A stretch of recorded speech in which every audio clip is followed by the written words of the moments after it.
সকলকে ওয়েলকাম জানাই আজকের এই ক্লাসে। এই চ্যানেলে ক্লাস 10-এর ভূগোল বিষয়ের সম্পূর্ণ ক্লাস দেওয়া হবে। সেকেন্ড সামেটিভের সম্পূর্ণ সিলেবাস কভার করা হবে, যার ক্লাস চলছে। বায়ুমণ্ডল টপিকটা দিয়ে শুরু করা হয়েছে। বায়ুমণ্ডলের মোট 1, 2, 3 অর্থাৎ বায়ুমণ্ডলের উপাদান, স্তরবিন্যাস, তাপ, উষ্ণতা ও বিশ্ব উষ্ণায়ন, এই 3টি টপিক সম্পূর্ণভাবে শেষ করা হয়েছে। বড় প্রশ্ন, 2 নম্বর প্রশ্ন সম্পূর্ণভাবে আলোচনা করা হয়েছে। এখন আজকে যে টপিকটা আলোচনা করা হবে সেটা হবে বায়ুর চাপ বলয় ও বায়ু প্রবাহ। চতুর্থ নাম্বার টপিকটা আলোচনা করা হবে। চতুর্থ নাম্বার টপিকটা, ঠিক আছে, যেটা হচ্ছে বায়ুর চাপ বলয় ও বায়ু প্রবাহ। ঠিক আছে, এই ক্লাসগুলোতে তোমরা পড়েছো বায়ুমণ্ডলের উপাদান, স্তর বিন্যাসগুলো সম্বন্ধে, তাপ, উষ্ণতা ও বিশ্ব উষ্ণায়ন সম্বন্ধে জেনেছি। আমরা তাপ তাপ কি তাপের যে বৈচিত্র্যতা, কোথাও বেশি কোথায় কম, এগুলো সম্পূর্ণ আলোচনা করেছি। আজকে যেটা আলোচনা করব সেটা হচ্ছে বায়ু চাপ, বায়ু চাপের তারতম্য। উষ্ণতার তারতম্য তো পড়েছি।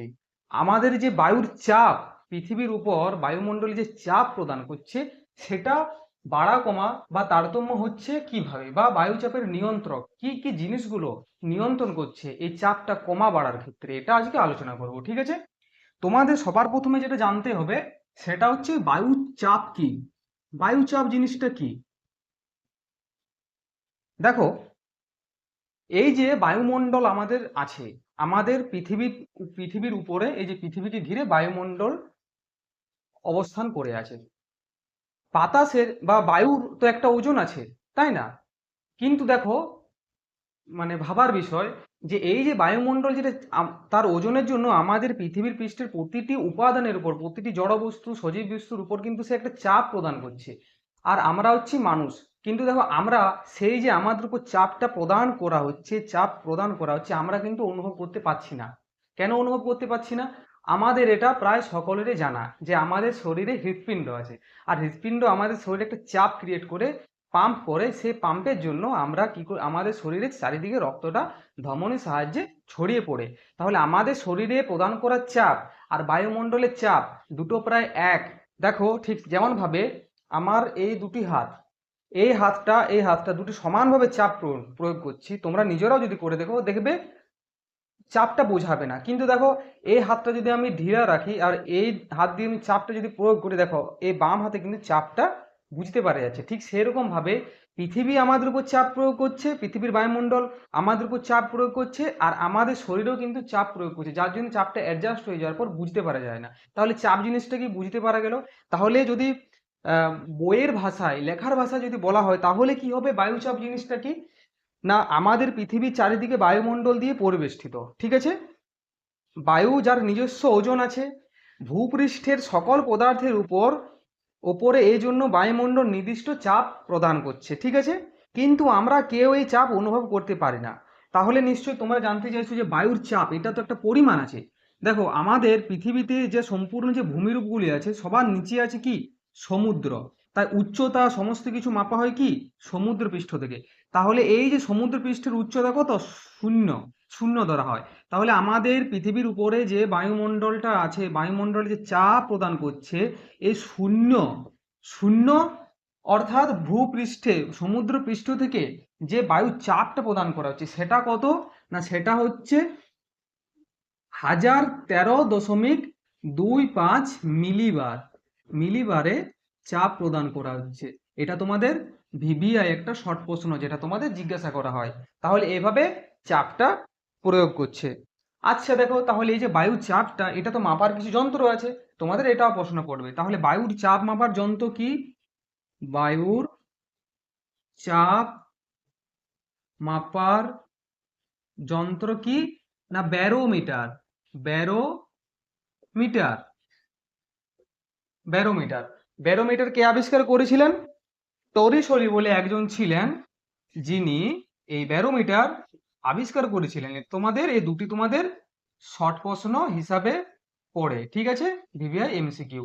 তাহলে বায়ুচাপ আমরা বুঝতে পারলাম। একটু রিভিশন করার জন্য বলে দিই, বায়ুচাপ কি না, পৃথিবীকে ঘিরে থাকা যে বায়ুমণ্ডল আছে, সেই বায়ুমণ্ডল প্রতিনিয়ত ভূপৃষ্ঠের উপর যে ক্রিয়া করছে, যে চাপ প্রয়োগ করছে, সেটা হচ্ছে বায়ুর চাপ। বায়ুর চাপ পরিমাণ কত না, সমুদ্র পৃষ্ঠে 1013.25 মিলিবার, যেটি আবিষ্কার করেছিলেন টরিসলি এবং বায়ুমাপক যন্ত্র হচ্ছে ব্যারোমিটার।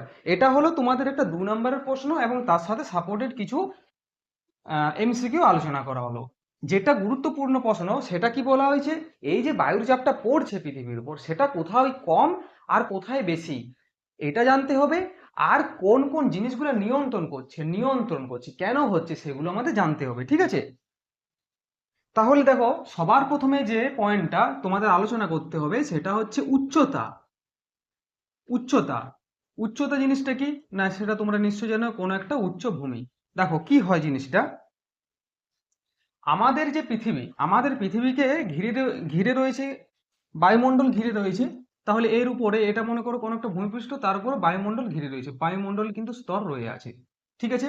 তোমরা নিজেরাই বলো, তোমরা তো তাপের ব্যাপারটা পড়েছো, তাপের ব্যাপারটা পড়া আছে, তাহলে তাপ এখানেও পড়বে, তাপ এখানেও পড়বে, আর ভূপৃষ্ঠের আবরণের উপরও পড়বে। আর পৃথিবী যখন গরম হবে পৃথিবীর তাপটা বিকিরণ করবে, এটাও পৃথিবীর অংশ, সেও তাপ বিকিরণ করবে। তোমরা নিজেরাই বলো যে নিচের জায়গার বায়ু বেশি তাপ হবে না উপরের? নিচের জায়গায় হবে। কেন না এখানে পৃথিবীর তাপের পরিমাণটা বেশি।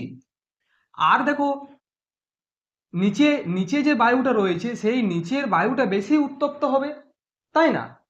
তাহলে একটা নিয়ম আছে কি না উচ্চতা বৃদ্ধির সাথে সাথে, উচ্চতা বৃদ্ধির সাথে সাথে বায়ুর চাপটা কমে। আবার বলছি, দেখো এখানে বায়ুর পরিমাণ কম, এখানের বায়ুর পরিমাণটা বেশি রয়েছে, কারণ দেখো বায়ুমণ্ডলের স্তরটা দেখো, এটা যদি বায়ুমণ্ডলের স্তর বলা হয় তাহলে দেখো এখানে বায়ুর পরিমাণ বেশি, তাহলে যেখানে বায়ুর পরিমাণ বেশি নিশ্চয়ই সেখানে সেই চাপটা বেশি প্রয়োগ করবে, তাই না? ঠিক আছে, তাহলে উচ্চতা বৃদ্ধির সাথে সাথে বায়ুমণ্ডলের চাপটা কি হয়, কমে যায়। উচ্চতা বৃদ্ধির সাথে সাথে, উচ্চতা বৃদ্ধির সাথে সাথে বায়ুমণ্ডলের চাপ, উচ্চতা বৃদ্ধির সাথে সাথে বায়ুমণ্ডলের চাপ কি বাড়ে না কমে? চাপ কমে। কত কমে? এটা তোমাদের একটা শর্ট প্রশ্ন হিসাবে পড়ে, ঠিক আছে। সেটা হচ্ছে 900 ফুট, 900 ফুট যদি উপরে ওঠা যায়, 900 ফুট যদি উপরে ওঠা যায়, 900 ফুট বা এটাকে যদি 900 ফুটকে যদি মিটারে কনভার্ট করা হয় প্রায় 275 মিটার। 900 ফুট উপরে বা 275 মিটার যদি উপরে ওঠা যায় তাহলে বায়ুর চাপটা কত কমে? 1 ইঞ্চি বা 34 মিলিবার।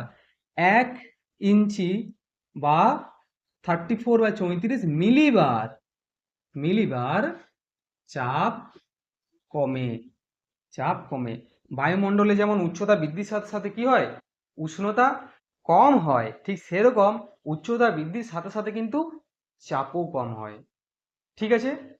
তাহলে দেখো যে স্থানের উচ্চতা বেশি হবে সেই স্থানে চাপ কি হবে, কম হবে, আর যে স্থানের উচ্চতা কম হবে সেই স্থানে চাপ বেশি হবে। তোমরা বলো তো এখানে চাপ বেশি হবে না এখানে চাপ বেশি হবে? হ্যাঁ, এখানে চাপ বেশি হবে, এখানে চাপ কম হবে আর এখানে চাপ বেশি হবে। কেন না এটা উচ্চতা বেশি, এটা উচ্চতা কম। তাহলে উচ্চতা টপিকটা আমাদের পড়া হলো। দেখো এটা যদি প্র্যাকটিক্যাল উদাহরণ বলা হয় তাহলে দেখো আমাদের আমাদের পশ্চিমবঙ্গে, আমাদের পশ্চিমবঙ্গে যে সিঙ্গালীলা পর্বতশ্রেণী আছে, পশ্চিমবঙ্গে সিঙ্গালীলা পর্বতশ্রেণী যেটা উত্তর দিকে আছে সেখানে চাপ বেশি হবে। আর নর্মাল পুরুলিয়া বাঁকুড়া এই স্থানের, সিঙ্গালীলা পর্বতশ্রেণী উচ্চতা বেশি তাই চাপ কম হবে। আর পুরুলিয়া বাঁকুড়া কলকাতা এই স্থানের চাপ জায়গায় চাপগুলো বেশি হবে, কেন না এগুলি উচ্চতা কম, ঠিক আছে। তাহলে উচ্চতা এই পয়েন্টটা আলোচনা করা হলো। এবার আসছি নেক্সট পয়েন্টে, সেটা হচ্ছে উষ্ণতা। 2 নম্বর পয়েন্ট কি, 2 নম্বর পয়েন্ট হচ্ছে উষ্ণতা। তাহলে দেখো উষ্ণতা জিনিসটা আমাদের বায়ুমণ্ডলে চাপের ক্ষেত্রে কি কি প্রভাব ফেলে। দেখো আমরা এর আগে একটা কনসেপ্ট পড়েছি, সেই কনসেপ্টটা কি না এটা হচ্ছে সূর্য। আর সূর্য দেখো পৃথিবীর প্রতিটি স্থানে কিন্তু কিরণ দিচ্ছে, প্রতিটি স্থানে কিন্তু কিরণ দিচ্ছে। আর এই শ্রেণীবিভাগগুলো কি, এই প্রতিটি খণ্ড কি, এগুলো কিন্তু গত ক্লাসে আমাদের আলোচনা করা হয়েছে, ঠিক আছে। তাহলে দেখো সূর্য সবসময় কি সারা বছর এই কর্কটক্রান্তি রেখা আর নিরক্ষরেখার উপর লম্বভাবে কিরণ দেয়, আর বাকি স্থানগুলিতে কি করে না তির্যকভাবে কিরণ দেয়। তাহলে দেখো যে স্থানের উষ্ণতা বেশি, যে স্থানের উষ্ণতা বেশি, উষ্ণতা বেশি, সেখানের বায়ু কি হয়? সেখানের বায়ু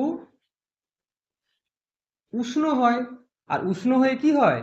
উপরে উঠে যায়। আর এই কনসেপ্টটা আমরা অনেকবার আলোচনা করেছি। উপরে উঠে যাওয়ার পর কি হয়? চাপ কম হয়।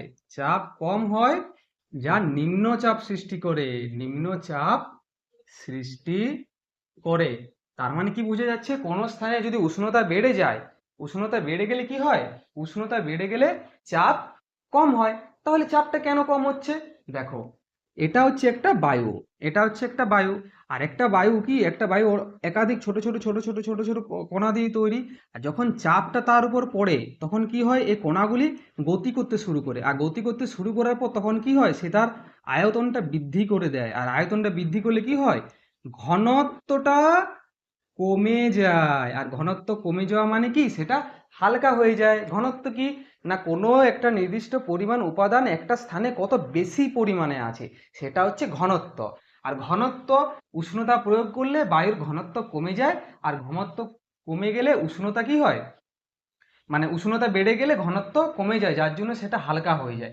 ঠিক সেরকম ভাবে, ঠিক সেরকম ভাবে যদি কোনো স্থানের উষ্ণতা যদি কম হয়, তাহলে সেই জায়গার বায়ুটা কি হবে? ঠান্ডা হবে। আর ঠান্ডা হলে তার ঘনত্ব বেশি হবে। আর ঘনত্ব বেশি হলে সেটা কি হবে? ভারী হবে। ঠিক এই কারণে, ঠিক এই কারণে আমাদের পৃথিবীর এই স্থানটা কি 0 ডিগ্রি নিরক্ষরেখা। আর এই স্থানটা কি? এটা হচ্ছে মেরু অঞ্চল বা দুটি মেরু। তাই এই মেরু অঞ্চলের ঠান্ডা সারা বছর তির্যকভাবে সূর্য কিরণ দেয়। তাই এটা কি? এটা হচ্ছে একটা উচ্চচাপ অঞ্চল। আর দুটি মেরু হচ্ছে উচ্চচাপ অঞ্চল। আর নিরক্ষরেখা নিম্নচাপ অঞ্চল, নিম্নচাপ। বুঝতে পারা যাচ্ছে? তাহলে দেখো, এই দুটি কারণ আমরা জানতে পারলাম। ঠিক আছে? উষ্ণতা বেশি হলে নিম্নচাপ, আর উষ্ণতা কম হলে উচ্চচাপ। দুটি পয়েন্ট আমরা জেনে গেলাম। চলো 3 নম্বর পয়েন্ট আমরা জেনে নিই। 3 নম্বর পয়েন্টটা হচ্ছে পৃথিবীর আবর্তন গতি। 3 নম্বর পয়েন্টটা কি? পৃথিবীর পৃথিবীর আবর্তন গতি। তোমাদের দেখো, প্রতিটি পয়েন্ট কিন্তু বুঝতে হবে, না বুঝলে মুখস্থ করতে হবে। তাই এগুলি বুঝে যদি তোমরা যাই, তাই তোমরা যে কোনো বই তোমরা পড়তে পারো। তার তারপরে এই ক্লাসটা দেখার পর দেখবে খুব সহজে সেই নোটসগুলো বা বইগুলো তোমরা বুঝতে পারবে। দেখো, এবার আসছি পৃথিবীর আবর্তন গতি। তাহলে দেখো, পৃথিবী যখন আবর্তন করছে, পৃথিবী যখন আবর্তন করছে, পৃথিবী দেখো আবর্তন করছে পশ্চিম থেকে পূর্ব দিক থেকে।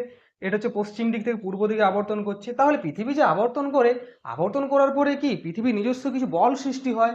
আর যেখানে কোরিওলিস বলে একজন ব্যক্তি আছেন, উনি কোরিওলিস বল আবিষ্কার করেছিলেন, তাই না? কোরিওলিস কোরিওলিস বল। আর কোরিওলিস বলে আমরা কি জানি? আমরা দুটি বল জানতে পারি। সেটা কি? একটা হচ্ছে কেন্দ্রমুখী বল, আর একটা হচ্ছে কেন্দ্র বহির্মুখী বল।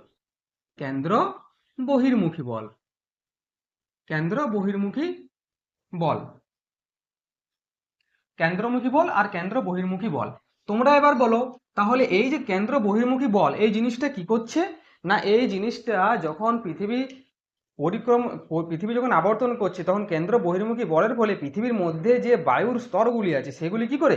সেগুলি বাইরের দিকে চলে যাওয়ার চেষ্টা করে, বাইরের দিকে চলে যাওয়ার চেষ্টা করে। এবার তোমরা বলো, তোমরা তো নিশ্চয়ই সায়েন্স পড়েছো, তোমরা তো জানো যে ঘূর্ণনের ফলে, একটা গোলাকৃতি বিষয়ের ঘূর্ণনের ফলে কোন জায়গায় ঘূর্ণন বেগটা সব থেকে বেশি হবে? তোমরা বলো তো। এই নিরক্ষীয় এই অংশে ঘূর্ণন বেশি হবে, না পোলের জায়গায় ঘূর্ণন বেশি হবে? তোমরা নিজেরা দেখো। দেখো, এই স্থানটায় কিন্তু ঘূর্ণন কম হবে, এটা আমরা সকলেরই জানি। তাহলে দেখো, যে জায়গায় বেশি ঘূর্ণন করবে, সেই স্থানের কিন্তু কি বায়ুটা কি করবে? উপর দিকে বা নিচের দিকে বেশি যাবে।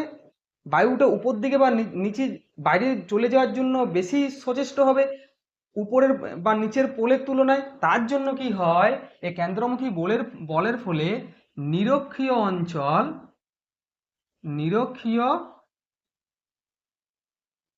অঞ্চল নিরক্ষীয় অঞ্চল বেশি, নিরক্ষীয় অঞ্চলে বেশি ঘূর্ণন হয় বলে নিম্নচাপ সৃষ্টি হয়। নিম্নচাপ সৃষ্টি হয়, বায়ুর নিম্নচাপ সৃষ্টি হয়। তাই এই যে স্থানটা নিরক্ষীয় অঞ্চল 10 ডিগ্রি নর্থ সাউথ, এই জায়গাটা নিম্নচাপ। আর দেখো, আর মেরু অঞ্চল কি ঘূর্ণন কম, মেরু অঞ্চলে ঘূর্ণন কম, মেরু অঞ্চলে ঘূর্ণন কম। আর ঘূর্ণন কম বলে কি বায়ুটা সেই স্থানের মধ্যে রয়ে যায়, তার জন্য কি হয় উচ্চচাপ, উচ্চচাপ সৃষ্টি হয়। এভাবে সহজে বুঝে নিতে হবে, ঠিক আছে।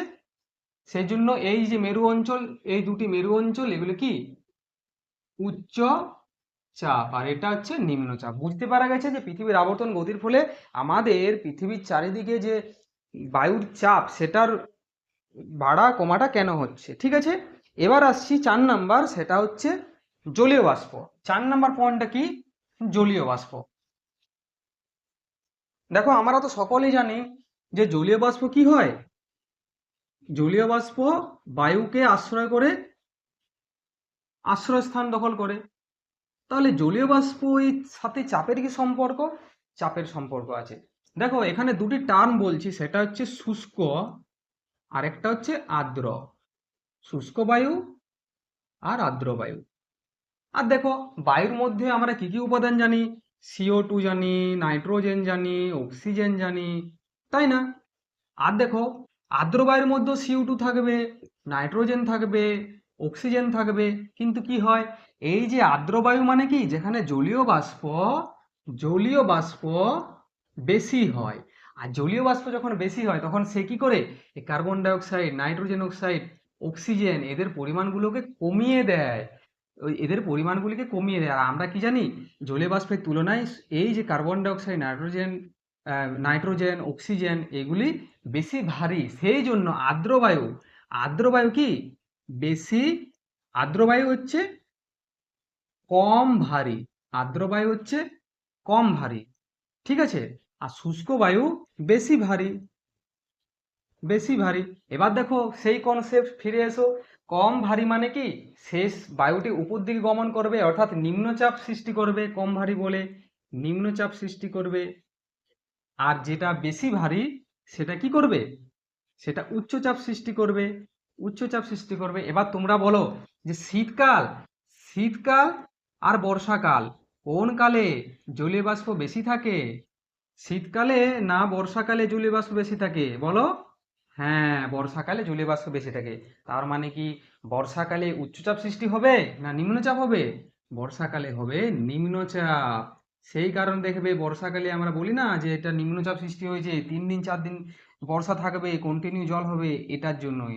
আর শীতকালে থাকে উচ্চচাপ। কি করে বুঝবে উচ্চচাপ? দেখবে শীতকালে তোমরা নিশ্চয়ই সকলে দেখেছো যে বিকেল বেলাতে একটা ধোঁয়া বা কুয়াশার আবরণ আমাদের মাটি থেকে কিছুটা পরিমাণ উপরে দেখতে পাওয়া যায়, সেটি যেন উপর দিকে যেতেই চাইছে না। বা তোমরা যদি কোনো আগুন জ্বালাও এবং যদি কোনো ধোঁয়া উঠে, তোমরা নিজেরা দেখবে ধোঁয়াটা কিছুটা উপরে যাওয়ার পর নিচে নেমে আসে। কেন না বায়ুমণ্ডলের চাপটা তখন বেশি থাকে। এই কারণেই শীতকালে শীতকালে দিল্লির মতো জায়গায় যেখানে পলিউশন প্রচুর বেশি, সেই পলিউশন বেশি হওয়ার ফলে বায়ুমণ্ডলের সামনের স্তরের মধ্যেই উচ্চচাপের ফলে কি বায়ুমণ্ডলের সামনের স্তরে সেই পলিউশন পার্টিকেলসগুলো রয়ে যায়, উপর দিকে উঠতে পারে না। সেই জন্য পলিউশন বেশি। গ্রীষ্মকালের তুলনায় শীতকালে পলিউশন এই কারণেই বেড়ে যায়, ঠিক আছে। তাহলে জলীয় বাষ্প আমরা পয়েন্ট আমরা জেনে গেলাম। 4 নাম্বার পয়েন্টে ছিল জলীয় বাষ্প, এটা আমরা জেনে গেলাম। 5 নাম্বার পয়েন্টটা আসছি কি না বায়ুমণ্ডলের উপাদান। দেখো এই বায়ুমণ্ডল উপাদান, এই ফার্স্ট টপিকে আমরা জেনেছিলাম বায়ুমণ্ডলের কি কি উপাদান, না জলীয় উপাদান, গ্যাসীয় উপাদান আর কঠিন উপাদান, এগুলো তো আমরা পড়েছিলাম। তাহলে 5 নাম্বার পয়েন্টটা কি না বায়ুমণ্ডলের উপাদান। এই বায়ুমণ্ডলের উপাদানের মধ্যে কি কি থাকে, গ্যাস থাকে, তারপরে কঠিন পদার্থগুলি থাকে যেমন ছাই, কলকারখানা থেকে ধোঁয়া, এই সমস্ত জিনিসগুলি। এবার তোমরা বলো যে এটা মনে করো ভূপৃষ্ঠ, এখানেও এখানেও গ্যাসীয় উপাদানগুলি আছে আর এখানেও আছে। তোমরা বলো তো সব থেকে বেশি গ্যাসগুলি কোথায় থেকে বায়ুমণ্ডলে আমরা নিশ্চয়ই পড়েছি ট্রোপোস্ফিয়ারের মধ্যে সব থেকে বেশি। তাই এখানে CO2, তারপরে নাইট্রোজেন, অক্সিজেন, বিভিন্ন দূষিত জাতীয় পদার্থগুলো CH4, nitrous oxide, carbon monoxide, এই সমস্ত গ্যাস জিনিসগুলি থাকবে। আর নিচের স্তরে যদি থাকে যে স্তরে বেশি এই গ্যাসগুলি থাকবে, বায়ুমণ্ডলের উপাদানগুলি যেখানে বেশি থাকবে সেখানে কি হবে, সেখানের বায়ু বেশি গরম হবে। আর বেশি গরম হওয়ার ফলে কি হবে, নিম্নচাপ সৃষ্টি করবে, নিম্নচাপ সৃষ্টি করবে। আর বায়ুমণ্ডলে যদি উপরের স্তরে যেখানে আম, কম উপাদানগুলি থাকে, যেমন হাইড্রোজেন, হিলিয়াম, এগুলি কম থাকে, তখন কি হবে, বায়ুমণ্ডলের উপাদানে যেখানে কম থাকবে সেখানে উচ্চচাপ সৃষ্টি করবে, উচ্চচাপ সৃষ্টি করবে। খুব দারুণ কনসেপ্ট আমরা জানতে পেরে গেলাম।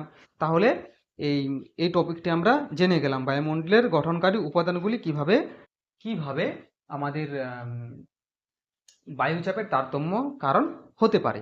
লাস্ট যে পয়েন্ট সেটা হচ্ছে পৃথিবীর অভিকর্ষজ টান, পৃথিবীর অভিকর্ষজ টান। 7 নাম্বার পয়েন্টটা কি না, পৃথিবীর অভিকর্ষজ টান। পৃথিবীর অভিকর্ষজ টান জিনিসটা কি করে না, দেখো আমরা সকলে একটা কনসেপ্ট জানি যে আমাদের পৃথিবীর আকৃতি অভিগত গোলাকার। অভিগত গোলাকার মানে কি, প্রায় গোলাকার। তাহলে গোল জিনিসটা কেমন হতো, গোলটা নিশ্চয়ই এরকম হবে। যদি পৃথিবীটা এরকম হতো তাহলে জিনিসটা এরকম হবে। কিন্তু দেখো অরিজিনাল পৃথিবীটা কি এরকম, তাহলে এটা কি, এটা হচ্ছে ব্যাস, ঠিক আছে, আর এটা হচ্ছে ব্যাস, এটা হচ্ছে ব্যাস, এটা হচ্ছে ব্যাস। কিন্তু তোমরা বলো তো যে কোন ব্যাসটা বেশি। দেখো এই নিরক্ষরেখার ব্যাস কত, নিরক্ষরেখার ব্যাস হচ্ছে 12,757 কিলোমিটার, 12,757 কিলোমিটার। এটা হচ্ছে নিরক্ষীয় ব্যাস। দেখো খুব সহজ একটা কনসেপ্ট, একটু ধৈর্য ধরে থাকতে হবে। নিরক্ষীয় ব্যাস, ঠিক আছে, এটা হচ্ছে তার ব্যাস। আর যেটা এই যে উত্তর থেকে দক্ষিণ পর্যন্ত এই স্থানটা, এটার ব্যাস কত, এটার ব্যাস হচ্ছে 12,714, 12,714। তাহলে দেখো ডিফারেন্সটা কত আসছে, ডিফারেন্সটা আসছে দেখো 343 কিলোমিটার। তার মানে কি বোঝা যাচ্ছে, যে উত্তর মেরু মানে নর্থ থেকে সাউথ পর্যন্ত যে ব্যাস, সেটা নিরক্ষীয় ব্যাস থেকে কি ছোট। আর দেখো আমরা কি জানি, যে পৃথিবীর কেন্দ্র থেকে যার দূরত্ব যত কাছে, পৃথিবীর কেন্দ্র থেকে যার দূরত্ব যত কাছে, তার উপর অভিকর্ষজ টান সব থেকে বেশি। তার মানে আমাদের যে মেরু অঞ্চলগুলি, সেই মেরু অঞ্চলগুলি কেন্দ্র থেকে কাছে অবস্থান করছে, তাই না? সেটা কি করে জানতে পারলাম না, যে এই চিত্র দ্বারা জানতে পারলাম। আর নিরক্ষীয় অঞ্চল, যে নিরক্ষীয় অঞ্চল, এই নিরক্ষীয় অঞ্চল কেন্দ্র থেকে দূরত্ব বেশি, কেন বেশি সেটা তোমরা নিশ্চয়ই দেখতে পাচ্ছ। এই যে ডিস্টেন্সটা, এটা বেশি, এটা কম ডিস্টেন্স। তার জন্য মেরু অঞ্চল আর নিরক্ষীয় অঞ্চল, তোমরা বলো এই দুটি অঞ্চলের মধ্যে কোথায় চাপ বেশি আর কোথায় চাপ কম? হ্যাঁ, তোমরা ঠিক বলছো, মেরু অঞ্চলে চাপ বেশি। কেন কেন বেশি না, মেরু অঞ্চলে অভিকর্ষজ অভিকর্ষজ টান বেশি, অভিকর্ষজ টান বেশি। আর নিরক্ষীয় অঞ্চলে কি, অভিকর্ষজ টান কম। কেন কম না, দূরত্ব বেশি। আর আমরা এটা জানি যে পৃথিবীর অভিকর্ষজ টান যেখানে বেশি সেখানে বায়ুর চাপ কম, আর অভিকর্ষজ টান যেখানে কম সেখানে বায়ুর চাপ বেশি, ঠিক আছে। মেরু অঞ্চলে মেরু অঞ্চলে অভিকর্ষজ টান বেশি, মেরু অঞ্চলে অভিকর্ষজ টান বেশি, তাই চাপ বেশি, ঠিক আছে। আর নিরক্ষীয় অঞ্চলে অভিকর্ষজ টান কম, তাই চাপ কম। সেই জন্য নিরক্ষীয় অঞ্চলে নিম্নচাপ, নিরক্ষীয় অঞ্চলে দূরত্ব বেশি, তাই নিম্নচাপ, ঠিক আছে, নিম্ন চাপ। আর মেরু অঞ্চলে সেই কারণে কি উচ্চ চাপ। দেখো তাহলে এটা একটা প্রশ্ন হতে পারে যে নিরক্ষীয় অঞ্চলে নিম্নচাপ এবং মেরু অঞ্চলে উচ্চচাপ হওয়ার 3টি কারণ দাও। দেখো আমরা কিন্তু এই ক্লাসটা থেকে 3টি কারণ জেনে গেলাম। একটা হচ্ছে পৃথিবীর অভিকর্ষজ টান, এটা বললাম। আরেকটা কি বললাম বলো তো, আরেকটা বলেছিলাম উষ্ণতা, নিরক্ষীয় অঞ্চলে উষ্ণতা বেশি তাই চাপ কম, আর মেরু অঞ্চলে উষ্ণতা কম তাই চাপ বেশি, ঠিক আছে। এই দুটি কারণ। আরেকটা কি কারণ বলেছিলাম? পৃথিবীর আবর্তন গতি। পৃথিবীর আবর্তন গতি নিরক্ষীয় অঞ্চলে বেশি, তাই চাপ কম। আর মেরু অঞ্চলে আবর্তন গতি কম, তাই চাপ বেশি। দেখো, এভাবে কিন্তু প্রশ্ন তৈরি করা যায়। তাহলে তোমাদের যে বায়ুমণ্ডলে চ্যাপ্টার 4-এ বায়ুর চাপ বলয় ও বায়ু প্রবাহ, এই টপিকটা অনেক বড় টপিক। এখানে দারুণ দারুণ কনসেপ্ট আছে। তার মধ্যে থেকে সবচেয়ে গুরুত্বপূর্ণ একটা প্রশ্ন আলোচনা করলাম, বায়ুচাপের তারতম্যের কারণগুলি কি। এগুলি তোমাদের প্রিভিয়াস ইয়ার কোশ্চেন বোর্ডে, যেটা তোমাদের পড়ার খুব বেশি চান্স আছে আগত ফাইনাল এক্সামে, মাধ্যমিকের ফাইনাল এক্সামে। তাহলে আজকের ক্লাসে এই প্রশ্নটি আলোচনা করলাম। নেক্সট ক্লাসে পরের টপিকটি আলোচনা করব। আবার বলছি, আমার এই ক্লাসে সম্পূর্ণ ক্লাস 10 ভূগোলের ক্লাস দেওয়া হবে। খুব ডিটেলসে গভীরভাবে আলোচনা করা হয়, যেটা তোমাদের প্রিপারেশনকে আরো বুস্ট করবে। ঠিক আছে, এটা আমার দৃঢ় বিশ্বাস। আমি আশা করব তোমরা ক্লাসগুলি ফলো করবে এবং প্রিভিয়াস ক্লাসগুলো দেখবে। ঠিক আছে, তাহলে এখানেই ক্লাসটা বন্ধ করলাম।